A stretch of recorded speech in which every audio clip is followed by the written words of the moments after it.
আসসালামু আলাইকুম। মুসলিমানের সম্পূর্ণ নতুন একটি ভিডিওতে আপনাকে স্বাগতম। এক বাদশার 7টি মেয়ে ছিল।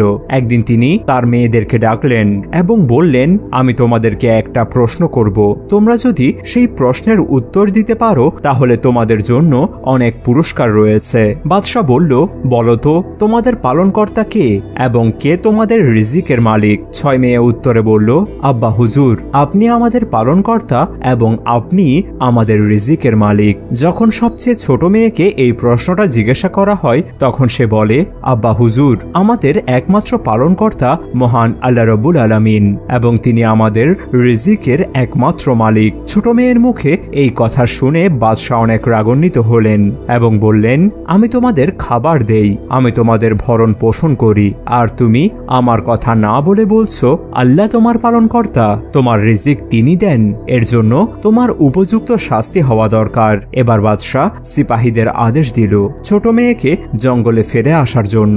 তারপর বাদশাহ ছোট মেয়েকে বলল, এবার দেখব আল্লাহ কিভাবে তোমাকে লালন পালন করেন এবং তোমার রিজিকের ব্যবস্থা করেন। সিপাহী মেয়েটিকে ঘন জঙ্গলে রেখে দিয়ে আসলো। দুপুর থেকে সন্ধ্যা ঘনিয়ে আসলো। তখন মেয়েটা ভাবলো কিছু কাঠ জোগাড় করে আগুন জ্বালিয়ে রাত্রি যাপন করতে হবে। তারপর মেয়েটা কাঠ খড় খুঁজতে শুরু করলো এবং খুঁজতে খুঁজতে একটা বাড়ির সামনে গিয়ে হাজির হয়। বাড়িটা দেখে সে অবাক হয়ে যায়, কেননা এত ঘন জঙ্গলে এই কুঁড়ে ঘরটা কোথা থেকে আসবে? সেই কুঁড়ে ঘরের সামনে একটা ছাগল বাঁধা ছিল এবং ভেতর থেকে সে একটা লোকের কাশির শব্দ শুনতে পেল।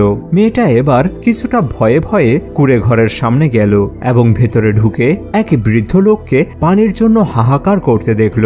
বৃদ্ধ লোকটাকে দেখে রাজকুমারী তাড়াতাড়ি তার জন্য পানি নিয়ে আসলো এবং সেই পানি পান করে লোকটা প্রাণে বাঁচল। পানি পান করার পর লোকটা বলল, তুমি এই জঙ্গলে কি করছো? রাজকুমারী তার ঘটে যাওয়া ঘটনা লোকটাকে খুলে বলল। অতঃপর লোকটা বলল, আমি একজন দিনমজুর, কাল সকালে আমি 7 দিনের জন্য কাজের উদ্দেশ্যে শহরে চলে যাব। চাইলে তুমি আমার ঘরেই থাকতে পারবে, যতদিন তোমার মন চাই ততদিন তুমি এখানে থাকতে পারবে।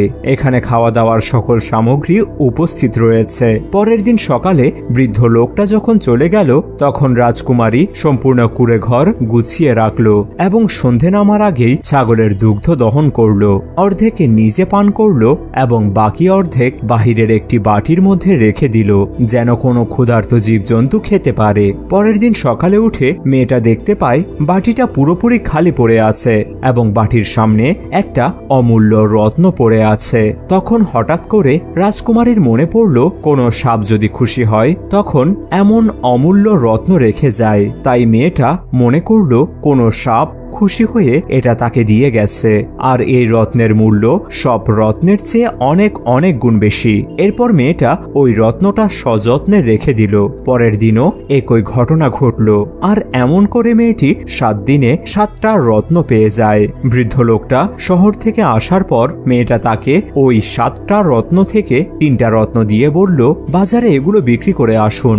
বৃদ্ধ লোকটাও মেয়েটার কথা মতো 3টা রত্ন বিক্রি করে সেই টাকা মেয়েটার কাছে এনে দিল।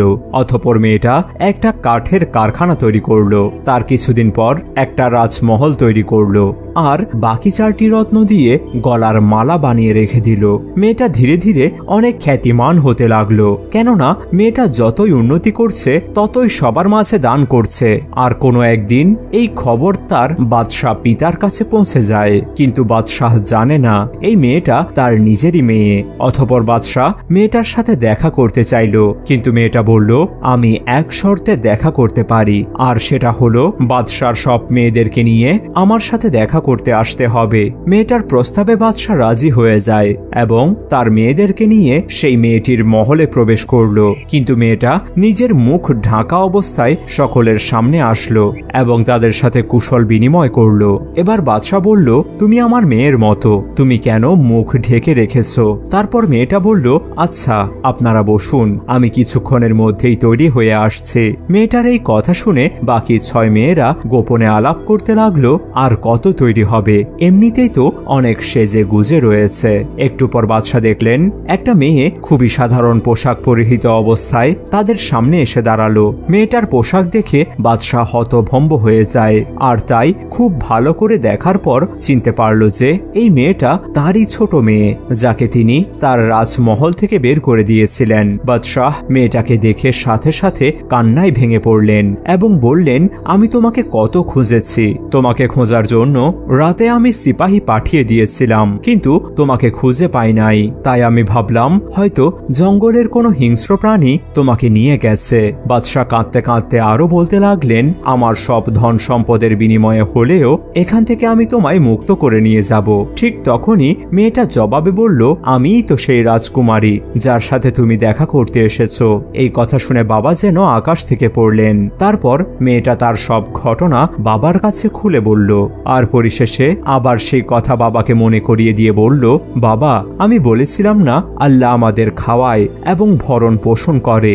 দেখুন বাবা, আমার এই সকল কিছুই আল্লাহ তাআলা দিয়েছেন। মেয়েটার কথা শুনে বাবা ভীষণ লজ্জিত হলেন এবং তার ভুল বুঝতে পারলেন। আল্লাহ তাআলা আমাদের সকলকে এই ঘটনা থেকে সঠিক শিক্ষা গ্রহণের তৌফিক দান করুন, আমিন। সকলে অবশ্যই কমেন্ট বক্সে আমিন লিখবেন। আল্লাহ তাআলা আমাদের সকলের দোয়া কবুল করুন। এমন শিক্ষণীয় ও জ্ঞান নির্ভর ইসলামিক ঘটনা নিয়ে নিয়মিত মুসলিমানে হাজির হব ইনশাআল্লাহ। তাই যদি এখনো মুসলিমানকে সাবস্ক্রাইব না করে থাকেন তাহলে এখনই সাবস্ক্রাইব বাটনে ক্লিক করুন এবং বেল আইকনে ক্লিক করতে ভুলবেন না। ভিডিওটি কেমন লেগেছে অবশ্যই কমেন্ট করে জানাবেন। ভালো লাগলে লাইক করবেন এবং আপনার বন্ধুদের সাথে শেয়ার করবেন, যাতে তারাও নিজেদেরকে সঠিক পথে পরিচালিত করার একটি দিক নির্দেশনা পায়।